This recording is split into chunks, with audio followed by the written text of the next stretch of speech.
What is going on, everybody? Benson, how you doing today? Good. What's going on, brother? Man, it's just another day where we're another week. We're ready to get it, ready to crush the week. And I'm excited that you're on here with me, man. So if you guys are if this is the first time you're tuning in, this is a call where we talk about all things real estate. And if you don't know who I am, I'm going to introduce myself really quick so you know if it's even worth listening to me. My name's Nathan Payne. I've done hundreds of deals, done millions of dollars in transactions, and I'm here to show you guys today how to analyze real estate comps, because that's a question I get asked a lot. And I got my awesome man Benson on here who's going to help me break it down. So Benson, who are you? Tell us who you are. What's up, man? What's going on, everybody? Benson Juarez. I am a real estate investor. I am the host of the REI Hacker podcast on YouTube. Please check that out. Also one of the owners of Privy Real Estate Investing Software. Really cool data-driven software that helps real estate investors, wholesalers, hard money lenders, title companies, agents all across the board find, analyze, and track investment properties. I love it. And that's a software service I use. And I like bringing you on here because, man, you're a wealth of knowledge, Benson. You've been doing this for how long? Longer than you've been alive, buddy. Yeah, maybe, right? Is it like 20 years? I'm not 20, 20 but years. Yeah. Well, that's just still, barely. You were still in diapers. I was in pull-ups. I'll admit it. I was in pull-ups until I was pretty old. So guys, this is what we're doing today, and we have experienced real estate investing. We're going to be talking about how to analyze deals. So if you guys are asking that question when you're about to buy a property, look, I think this is a question that not just investors or wholesalers have. I think this is a question that everybody wants to know, right, Benson? Especially if you're like a family about to buy a house, you don't want to overpay for something. So how are you supposed to analyze real estate comps? So that's what we're going to be going over today.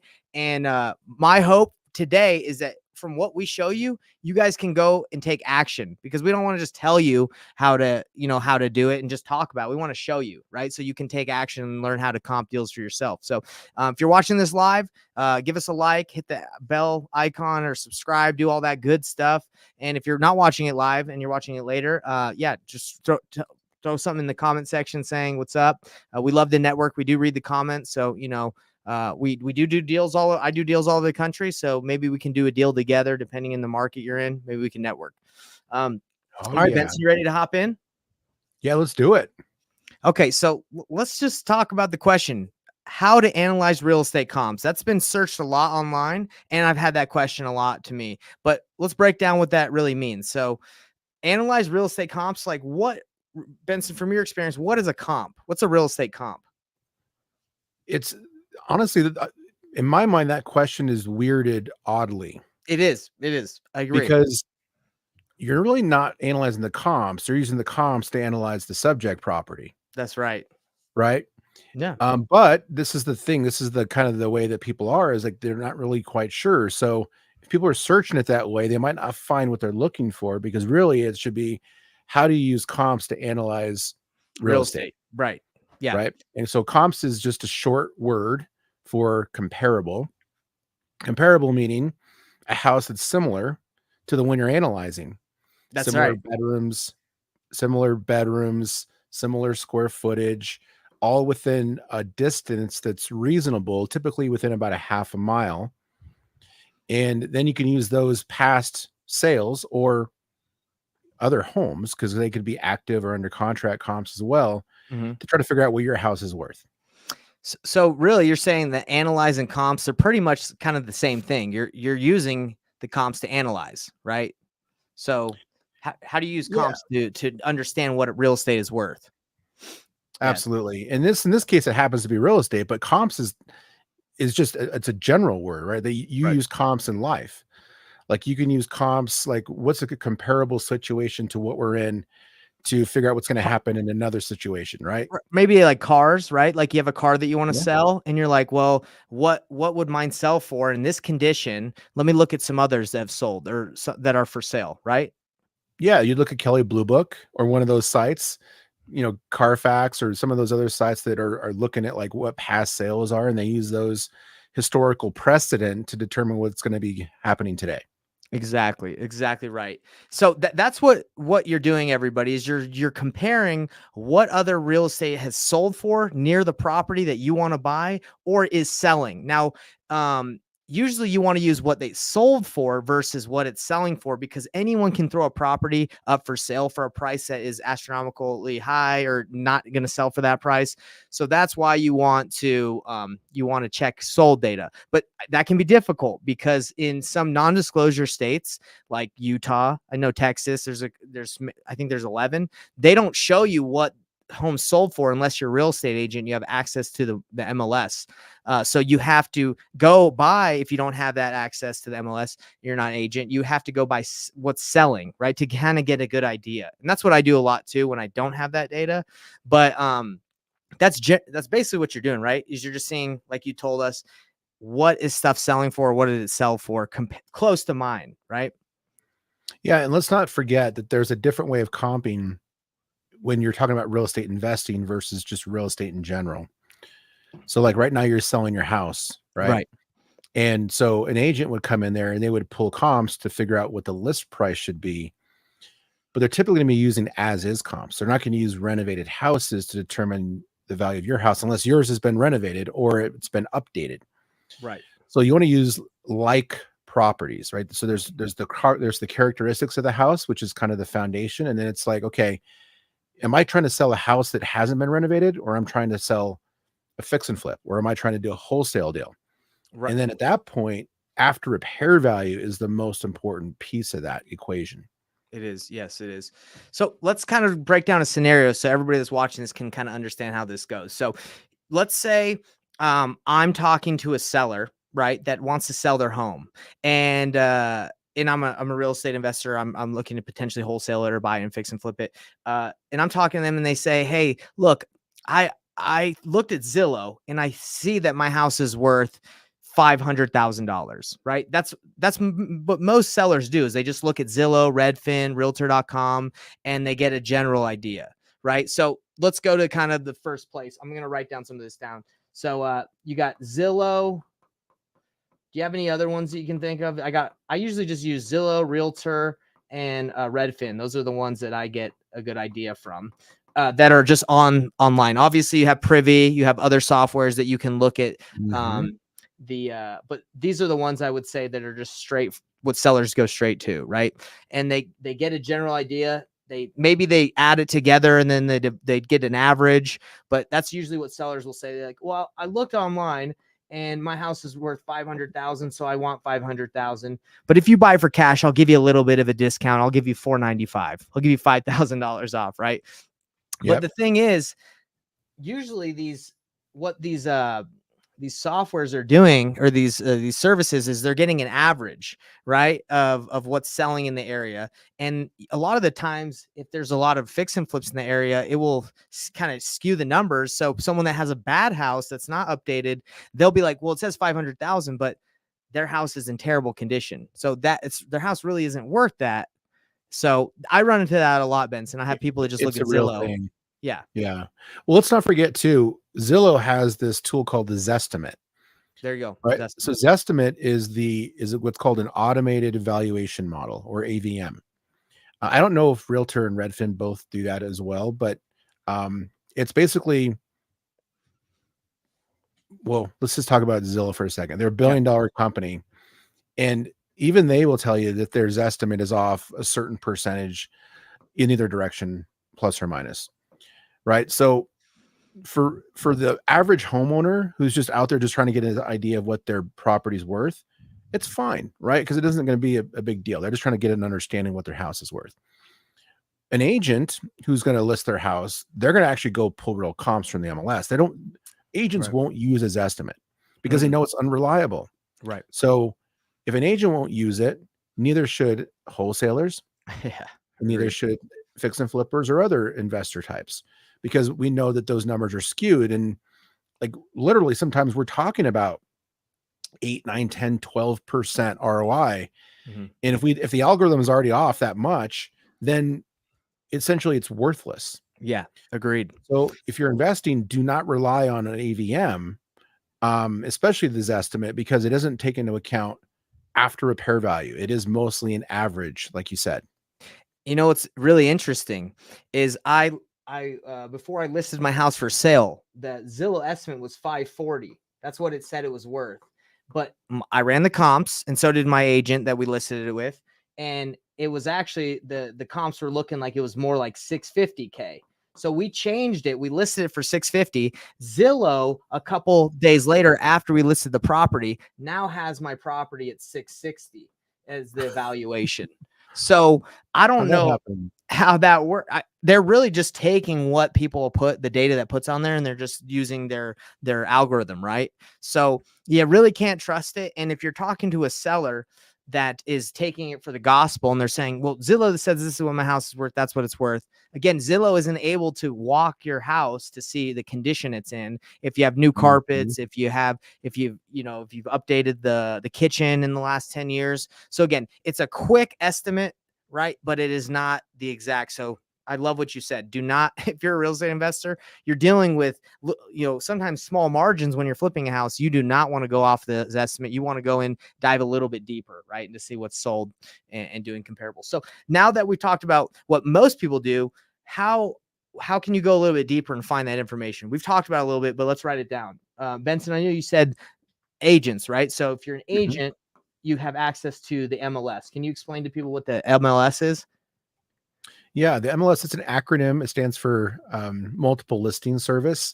So it is basically a database that will help real estate agents put a property for sale and allow other agents in that market to see it. That's the MLS in its kind of most basic form. It's like just a database, a listing where other agents can see it. Now that has grown and changed and evolved over time.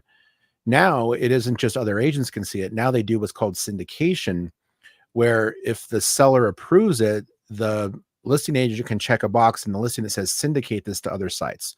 So they'll push it out to Redfin, push it out to Zillow, push it out to other sites that are out there that are open to syndication data pushes. And now they get more eyeballs, right? So most sellers do it. There's only a small percentage that don't, like people who are selling really expensive homes and they don't want the public to know that they're for sale. Yeah. Most everybody does, because it gets you the most eyeballs. And that's really what the agent's looking for. Yeah, it's the MLS is the best buyers list out there, like hands down. I know you can cultivate, you can work with your own buyers, but you can get in front of the most eyeballs if you put it on there. So, so if you use agents and if you use the MLS, you can get more data and more comps, right? So if you don't have a license or you don't have access to MLS, then what investors I feel like use if they're not using the MLS is they go to softwares, right, within the industry of real estate investing. Yeah. And you work with Privy, and I'd say Privy has great data and can help you analyze what a property is worth. And that goes back to our question. He has an amazing tool that I use all the time to analyze real estate. So you want to talk a little bit about that tool while I pull it up? Yeah, let me just take that last example about what the MLS one step further, because there's a critical point here where it evolved, right? It was a place just to list properties, but then what happened was agents needed access to that data to be able to figure out what the next house that they're going to sell is worth. So they were required now by the National Association of Realtors to put sales data back into the MLS for comping. So when a house sells, they have to go back and say, okay, they switched the property from under contract, the status, to sold. So that tells everybody else that this property now sold, and then they put the price in there. That price is what agents use to determine comparables, right, as well as real estate appraisers, and some other people have access to that. And so, and you have to be licensed to get access to that data directly from the MLS, but because now syndications is a thing, they're also updating those sold prices on sites like Redfin, Zillow, and Realtor.com, which that wasn't a thing before. Only agents and appraisers had that. Interesting. So how does that help like the average Joe that's not an agent? Does that just help them have more data to know what stuff is worth? Was it this average Joe a homeowner, or are they an investor, or could they be both? Homeowner. How does that help the homeowner having like what you just said, access to more data, like through all these other syndications in these sites? Well, if they didn't have access to like a Zillow or a Redfin, then they'd have to rely on their agent to give them that information. Okay. But now because it's on the internet, they can go and they can do their own little research, and then they can look around. But Well, let me tell you one thing. Mhm. The MLS itself is not designed for comping. So Mm. as an agent, I go in there and I try to comp. It's manual. There's no algorithm. There's no automation. There's no automated valuation model in there. So it's a very manual process, which is why we built Privy over 10 years ago, is because we were looking for a way of automating all the tedious tasks that we're doing every day to find, analyze, and track investment properties. It was born out of the same problem, and it hasn't changed. That's still an issue. Why don't you think they solve that problem? Do you think they don't want to be liable for telling people what it's worth off of a system, and they want people to do it manually, like to really Well, dive in because deep? it's really it's a skill, and it's an art. Like we talked, an AVM inside of the MLS would be just as bad as Zillow would be. So Mm, now the agent's going, right, they have the ability to walk the property, see right, what's wrong with right. it, see what condition it's in. So they have to take all that into consideration with the actual sales data and come up with the real price. That's why we pay agents, right? Yeah, They yeah, got for they sure. got to earn their money, right? And It's so they true. do it by looking at using their own brains, right? Their own eyeballs to look at the condition of the home and how old it is and deferred maintenance, and taking that into consideration when looking at the actual sales data to come up with a real estimated value. So let's talk about. You're right. It is a skill set, because if they would have just gone off in the situation that my house was at, where Zillow said it was, before I listed it, it said it was worth 540, right? But my agent, using the skill set you're talking about, was able to say no, no, no, it's actually worth 650, and we put it for 650, and we got offers. We were under contract within a couple days. Now imagine if I didn't hire an agent and I said, "Oh, this for sale by owner, I'll just throw it for 540." I'd be really undercutting the value of what it was worth, right? Yeah. So it is, I would say a good agent is worth their weight in gold, because I didn't think about 650, right? But he had the knowledge to do that, right? So Oh anyway, yeah. so, Really good point. Now so let's take it a step further, right? Which go ahead. is the difference between pricing a house for sale that is not a fix and flip, that maybe is just in, normal condition, compared to what after repair value is. Okay. So as an investor, we're not looking at what a house is worth right now. We do just to get an offer in, Mhm. but we have to think about what will that house be worth after it's been fixed and flipped and That's right. sold. That's the driver in most strategies in real estate investing, is what is it worth after it's renovated. Right. So yes, you want to buy houses at a discount, but if you buy a house based off if it's as is condition, you can pay asking price for a house and it could still be a deal as long as it's in the right neighborhood. Right. Like it's the flipped comps that will pull the value up and what creates the margins of a unrenovated house. So that's why you want to be around renovated. You want to be in high investor activity areas, because that's where your comps are at. Right. Or you're just kind of rolling the dice and hoping, that you get lucky, especially if you don't have any other those comps that kind of support that your house is worth that, right? After you fix it, worth more. So Yeah, and let's if you're dive. rolling the dice, you might find one fixed and flipped house, but an appraiser is going to go in and they're going to take into consideration unrenovated houses, if there's less investor activity data. So True. that's going to pull the value down of what an ARV could be in an area where there's low investor activity. Very true. So let's dive into the tool that you said you specifically built this to solve the problem of it being extremely tedious to analyze a deal. So let's dive into it. So it's called Privy. If you guys haven't heard, of it, it's called Privy. And actually, I'm going to show you guys on my screen right here. I'm going to share my screen so you guys can see how quick and easy it is. And again, I use this daily to comp deals and to check out what they're worth. So I'm gonna go to Florida. We do a lot of deals in Florida, and there's a lot of data there as well, because there's a lot of investor activity. So we're gonna go to Orlando. So as you can see, Benson, do you want to explain what all these blue dots are? Well, it depends on the filter you ran. I didn't see what filter you ran, but this is just the matches for whatever filter it is. Is this investor activity? This is investor activity, I believe.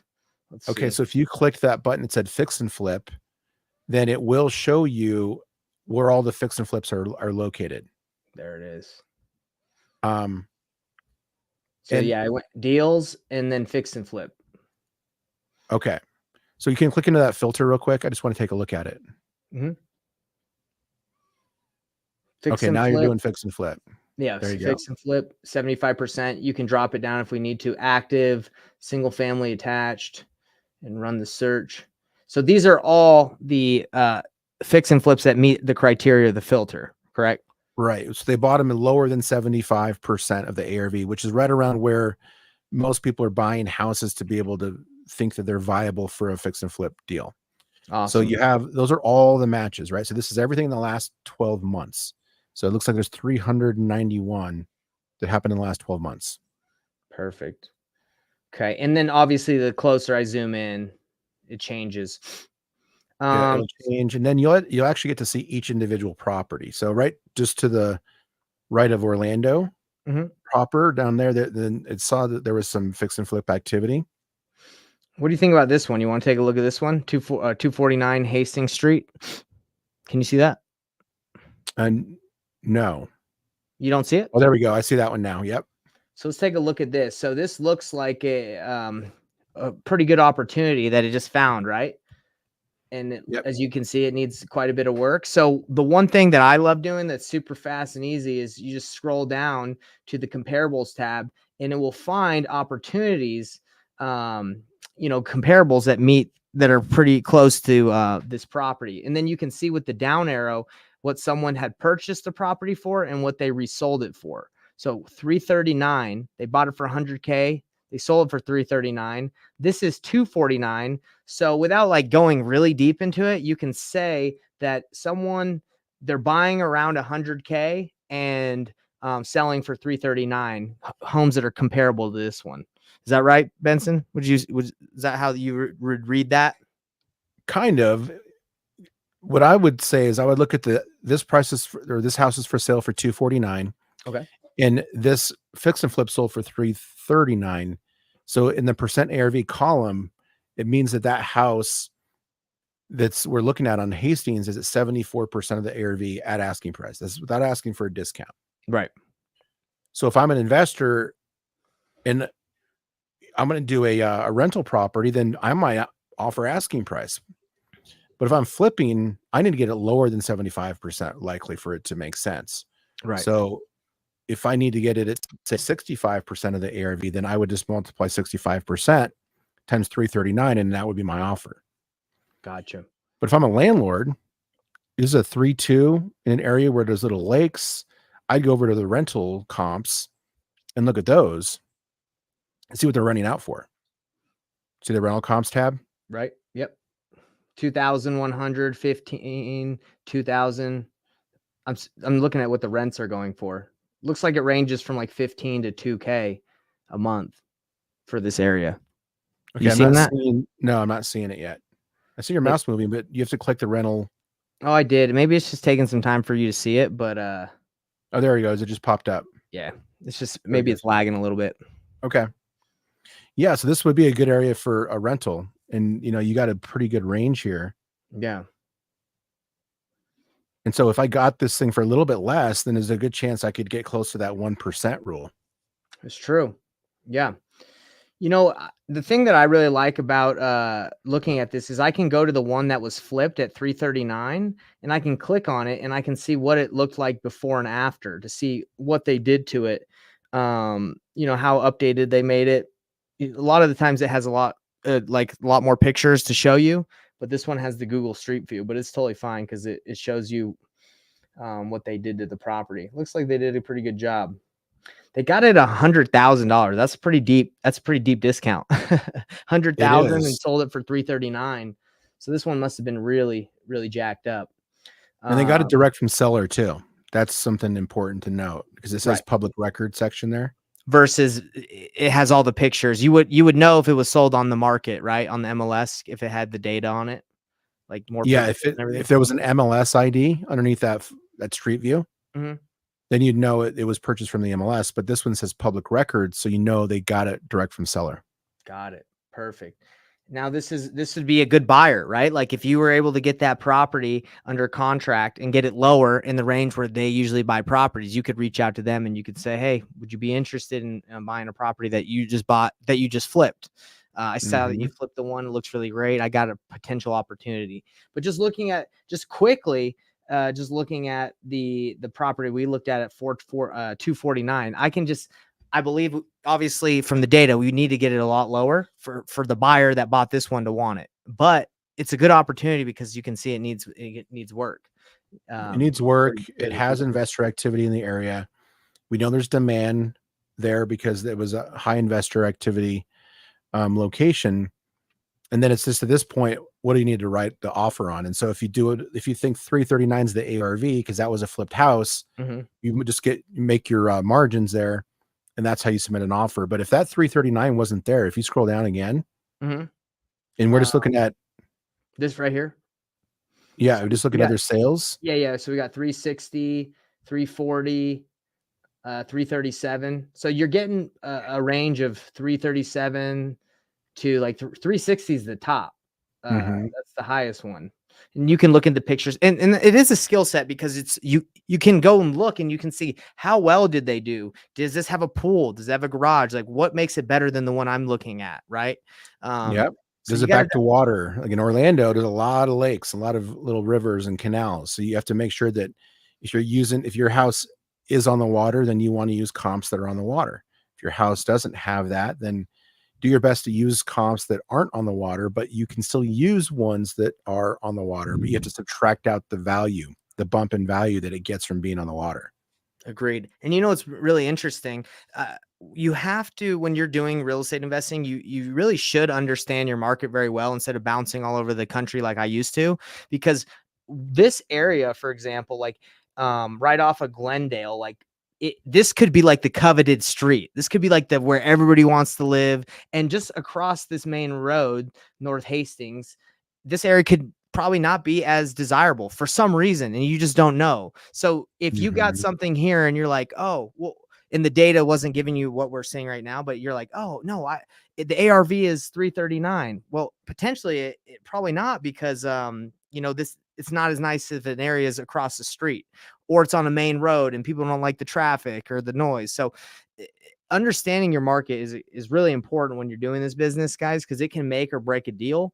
I have an experience where one of my buddies, I grew up in East Cobb in Georgia, and there's a school system where like the top 3 schools like are really desirable. So the real estate is more, but like if you go across the block, just like one street, and you're in a different school system or zone, the houses aren't worth as much because the schools aren't as nice. So wholesalers don't know that a lot. And my friend gets deals and he flips, and he offered a lot more on this one property, won it, but it was worth a lot more. And the wholesaler that had it just didn't know. So it is important to know your area because it can determine a lot on the value in which you can resell it for.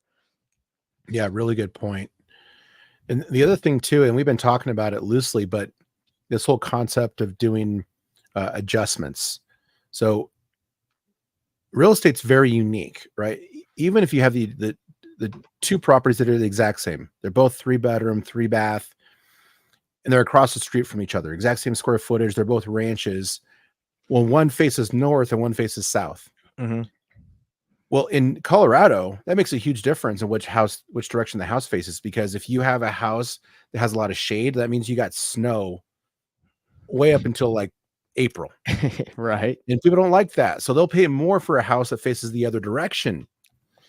And so even with 2 houses the exact same in the same neighborhood across the street from each other can have a difference in value just simply because of the way the lot's oriented, if it has a view, Mm-hmm. if it is has something else that people value in those areas. So you really have to pay attention to what drives value, and then you have to adjust the values up or down so you get a more accurate comp value. Yeah, and you know what's really I find interesting is like once investors get a little bit more savvy, is a lot of the time they'll look for additional ways to add value. Like, can you split the lot? Can you change the zoning? Can you do a flag I can't remember the exact way they word it, but it's like a flag type of development where you can build a house on the front and then you like make a little driveway and it goes to another house on the back. So I think they call it like, have you ever heard of that? It's like a flag type of, There's an easement and then an ADU, additional dwelling unit. yeah, I can't remember. It's something that I've seen a lot here in Utah. They like call it like a flag development. Whatever, man. I don't know what I'm talking about. Okay. I don't develop stuff yet, but Yeah, I've I never heard know. that flag term, but Yeah, it's different everywhere, right? But the right. ADU part is pretty common, right? So additional dwelling unit, and people are Mhm. building those in the back. In a lot of areas, they only do it where there's alleys. There's actually Mm, an alley already in the back there, and okay. not they're not building new roads, which is a way of doing it. But also too, like the whole house hacking, Right. pad split kind of scenario where you got multiple people living in one house and you're I've renting seen them that. out by the room or by the bed. Yep. And you could take like a house that would only go for maybe $2,000 a month through traditional rental to like 4 grand a month. I've never done the The pad pad split. split, man. Have you tried that? No, I haven't, but they're coming to Colorado here in the next couple of months. And so they presented at our meetup Yeah. last time. And so there's a real opportunity there and just changing the way you look at the real estate asset and figuring out how you can monetize it. Yeah, like for me, me and my wife, when we got married, we bought a house that was bigger than we really needed, and we had a basement we never really went into. So I just we just put a kitchen downstairs and a separate entrance, and we're renting it out for the last 5 years, and didn't have to pay a mortgage because it covered our mortgage and more. So like, there's a lot of different ways that they call it mother-in-law basements or additional Mhm. dwelling units. They can call that too, but yeah, there's a lot of different things you can do with real estate, and it's really interesting. Like in markets like Toronto, where I'm moving, like it's very expensive to buy homes. So there's a lot of people that are adding ADUs and adding more ways, like more rooms or ways to separate, so people can afford to have, that type of home. So they can get more people in it, right? They can have more family members come and live there so they can help pay the mortgage. I think that's what's going to happen as real estate gets more expensive. People are just going to have to find a way to be able to afford it by getting more people to live there, right? If they paid the mortgage together. I know a lot of like families do that, and multi-generational families do that. Yep. So Yeah, there's a big affordability issues right now with housing. So this pad split criteria is going to become ever more popular. The governor of Colorado just changed the laws in the state to allow more than a certain number of people to live in the same house who are unrelated. And it was illegal before recently. really, So it's becoming so kind of streamlined and like more acceptable to government that they're changing the laws to allow it. that's interesting. Wow. Well, that actually brings. I have a question that you might be able to help me answer. I don't have the answer to it, but do you mind if I ask you? It's outside of like what we're talking about, but I figured it kind Sure. of goes along with what we're talking about. So I have a buddy that I was talking to. He bought an Airbnb here in Utah, and it's not performing that well. So he's trying to get out of it. He got it licensed with the city so he could do the Airbnb, right? But now he's trying to sell it as an Airbnb with the licensing, and I think it's the county or the city. They're saying, look, you can't sell this with the licensing, because if you sell it, then that person that's buying it, like they're not a part of your business. So you can't sell this as a potential Airbnb that's already licensed, because someone's gonna Hmm. have to go through that process again, and we might not let them have it. So I was telling him, I was like, man, that's not fair. Maybe you could just sell the property as like sell the LLC itself, the business with the property inside it. And he was saying something like the business would, the county or the city would stop that, or they would say that's Hmm. not cool. And I was like, well, maybe you sell it on a contract for deed and you stay on as the owner. And then once they completely buy you out, like the deed transfers. I don't know. I was just thinking, hey, there's got to be a way that he can do that. So, because he said that because he wasn't able to sell it with the licensing as it being already approved, he had to drop the price $50,000. And I was like, man, that sucks. There's got to be a way. So I don't know if that makes sense what I just asked you, but I'm just trying to see It if there's a it way to help does, out my yeah. buddy.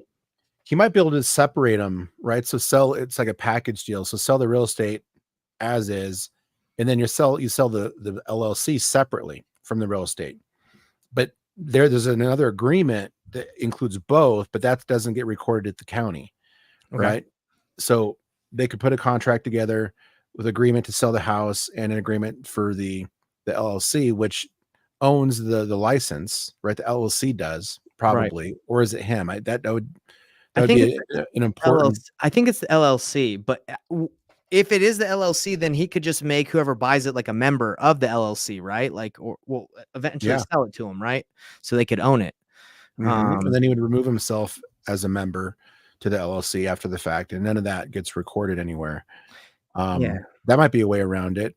yeah, because I'm I just surprised that the county or the city is so interested in how he wants to do business. Like, it's none of their right. business. Yeah, that's what I found it so interesting. It's like, how would they know, or how are they going to be so meticulous that when you sell this, they're going to say, okay, nope, next person that owns it is not going to be able to get approved to have this be like approved by the city, this Airbnb. So I know there's got to be a way around it. And I put them in contact with my title company that like does a lot of these transactions. So Mhm. I feel like they'll be able to help, but I'll tell them about what we talked about. But guys, Yeah. the reason why I'm asking Benson about this is because the, just the fact that that property is an Airbnb, right? That's currently licensed and is approved does make it more valuable. And because he's trying to sell it and they're saying no, he has to drop it by 50K. So there's going to be situations where maybe someone's trying to sell something and they think it's worth more, but they're, according to certain situation, it might not be. So you need to understand as you're buying things to be aware that maybe things are worth more or not worth as much as you think they are. Right. Which again, Yeah. you need an expert to look at stuff to So help you out. I would say something about that too. Like, if you find a way to get creative with a property and make it more valuable, don't let that be what you make your offer on. Like, always underwrite a property and pull comps based off of the worst case scenario. Of course. This is what a lot of people who did Airbnb were doing, and they got screwed because they were writing offers based off of what the rents were based off of an Airbnb scenario, and they would Ooh, get into it and then realize it wasn't performing, almost like your buddies in, and unfortunately. then they could switch it over to a traditional rental, but then it wouldn't cash flow. Yeah. And so now you underwrote it from the highest level. You should be underwriting from the worst case scenario in case scenario A doesn't work out. Yeah, and I would say same thing for flippers. I know a lot of flippers sometimes, like if they're newer, they'll look at like best case scenario, like, oh, it needs carpet paint, maybe a little bit of the kitchen. This will only be a 25K rehab. The flippers that I work with that have been doing this for a long, long time, they go worst case scenario. They say, if everything works out, worst case scenario, it'll probably be like 90,000. So I'm going to say like 95. That's the rehab, right? And Right. if they don't have to pay that much, they win, they really win. And if they do, then they still have some buffer. But when you go and you don't really give yourself room, you're potentially putting yourself in a bad spot, right? Yeah, there's a term in the fix and flip world called contingency, right? So you have your contingency, which is 5% typically for an experienced investor on costs, like the cost of doing the construction. Mhm. But some of these guys go up to 10%, and they underwrite off of that, and then they write an offer that is, takes into consideration that you might have an increase in costs. You might not get to sell it for what you want to sell it for in the back end. Maybe comps adjust, or the stock market has a hit, and so everything gets stagnated. Mhm. So it's just a good strategy to have a contingency. Yeah, and I think this goes into every strategy. I feel like whether you're fix and flip Airbnb, I know in rentals, a lot of people they're like, well, if it cash flows like $100, I'm good. Or if it breaks even, it's like, well, no, hold on. You got to take into account vacancy. You got to take into account like issues with the property maintenance. And a Mhm. lot of people don't put that buffer. So they think they're cash flowing, or one bad tenant that's vacant and you got to fix up the property. Like you're negative. So Yep. I always joke around that the book Rich Dad Poor Dad, it probably has lost people more money than it's made for people, because a lot of people get into the business and they're like, oh, I just need to find something and I'll cash flow. But they don't they get in there and they're not aware of all the things that that could happen. Unfortunately, I don't know if you've seen that, Benson, but I've seen that a lot Oh with yeah, people I I've talk to. experienced it. I haven't just seen it. I've done Okay. it. Yeah, you're like, oh, I really want this. This is a nice property, and then things happen. Yeah. Tenants get crazy, and they do. They can get crazy. So make sure you give yourself a. What would you say is a good buffer, like on cash flow, like at least $400 a month that you like? Would you say that you have a buffer between? I don't know Man, if you have a it rule, it but all depends, right? Because you think about the mortgage, right? If you got a $30,000 mortgage, then 400 is not covering anything. that's true. Um, but if it's a house that's like a standard 3-2 in middle America, then that's really good actually. But I think it's on a case by case. It It really is. really does. Yeah. Yeah. I know some people play it tight though, right? They do. They The do. optimists out there. That's right. That's right. Well, hey, Benson, I think we've really crushed this topic. We've dived in deep into how to analyze real estate comps. I hope it was helpful for everybody that watched. Benson, thanks so much for coming on here with me. Thanks, I man. have fun chatting with you about real estate, and hopefully you guys can take this information. Go check out Privy if you don't have it yet. You can use the code Painless. It's right there. PAYNELESS Painless. That it'll get you a discount on your first month. Isn't the promo that you guys are running on the It's the code? first month. If you go to the annual plan, you'll get even deeper than that. I don't know what yours is. I think it's a discount on the first month, and There's then one on the annual too. okay, and on the annual, right? If you Yeah. sign up, you get a discount. So Yep. check it out, guys. I use it in my own business. It's very helpful when you're looking at comps and a lot of other things, finding deals, whatnot. So, Benson, you got anything you would like to say before we take off today? No, it just take what we were talking about today, but don't let it scare you. Like really the only way you're make any money in real estate investing is if you take action. And if you have analysis paralysis because of comping and you don't pull the trigger or you get delayed or you procrastinate, like you're going to miss out on deals. So even if you don't have a deal today, practice comping, Mm-hmm. practice it. Take a random property and be like, what would that house be worth if it was fixed and flipped and sold? And get those Exactly. reps in. Yeah. Practice it. Make it part of your craft, your art, because then when that deal does cross your table and you've already gone through the ringer and you understand the neighborhoods and you've understand investor activity and you know where the market are as far as fix and flips and what people are doing, you'll be way better prepared, and then you'll be confident in your numbers, and then you'll take action when it's very, very necessary. I love it. And that's why at painlessflipping.com, that's what we do is we help people get started. So if you feel a little hesitant, but you're like, man, I really want to get into real estate, check it out. That's what we do. We can even help you if you got a deal you're looking at that where you're talking to a seller and you're like, I just don't know where to take it. Check it out. Painlessflipping.com will help you. We'll kind of give you a little guidance on what to do with it. So, all right. Thanks everybody. We'll see you next week, Benson. We do this All every right. Tuesday. See you later, Thanks, man. everybody. All right. Bye, everyone.